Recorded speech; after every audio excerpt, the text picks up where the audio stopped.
મેં મારા છોકરાના લગનમાં બંગાળી મીઠાઈ તો મંગાવી હતી પણ ઝાડ પૂરી નથી મંગાવી. તમારા છોકરાને લગન થાય એને કેટલા વર્ષ થયા? એને 3 વર્ષ. તો આ વર્ષે જ બહાર પડી છે. એમ? હા, નરેન્દ્ર મોદી સાહેબ છે ને ચૂંટણી પ્રચારમાં બંગાળ ગયા અને એક દુકાનવાળો ઝાલમુલી બનાવતો હતો. મોદી સાહેબે ઝાલમુલી ખાધી, ત્યાંથી પછી આખા વર્લ્ડમાં ફેમસ થઈ ગઈ છે ઝાલમુલી. એમ?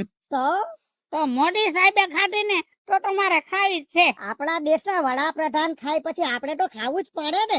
એ છે ને તમારો ડબ્બો અહીંયા રાખી દો.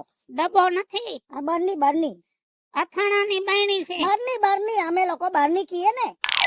જો હે એમાં એવું છે કેમ કે હું છે ને મોદી સાહેબ નો આશિક છું. હે મારી નાઈટમાં હું પ્રમુખ છું ને તો હું નાઈટમાં જાવ તો માણસ એમ કે મોદી સાહેબ આવ્યા. અહીંયા રાખી દેવો ને. તૂટી નો જાય હો. નહીં તૂટે, છોકરાની વહુ માથા ભારે છે. નહીં તૂટે. છૂટું કલાકોની માથા ભારે છે તો છૂટા કરે બનાવી દે એક પ્લેટ. 10 રૂપિયા લઈશ.